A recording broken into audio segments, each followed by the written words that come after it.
if I'm working with somebody and they seem to be in some sort of transition, I would want to know, is it a developmental transition or is it a life transition? You know, are they going through some context where their job has changed, their role has changed, or there's some shift in the family situation?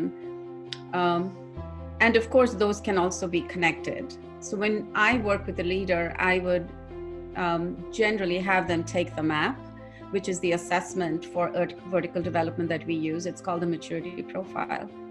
And usually the profile will reflect if they are solidly at one stage of development or are they in transition between one stage and the next. So that really helps me to get oriented and to also know which stage are they transitioning from and what is next for them.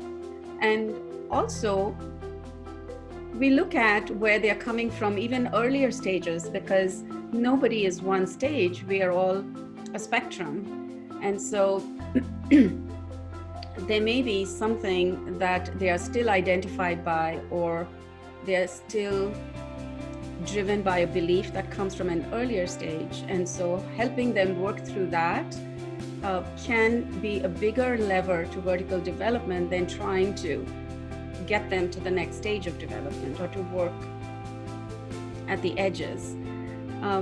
So mostly I think I would help them to see where they are from a developmental perspective, and through conversation they will be able to identify what's actually coming in their way, what their hopes are, what their concerns are, what their fears are.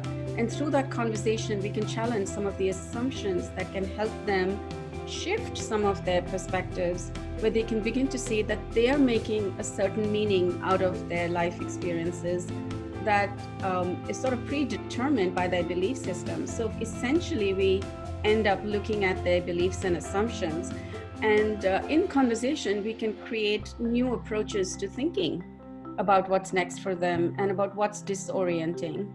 So like I said, it's a broad question, so with each individual the approach may be slightly different, the solutions and the recommendations would be different because they would be really tailored.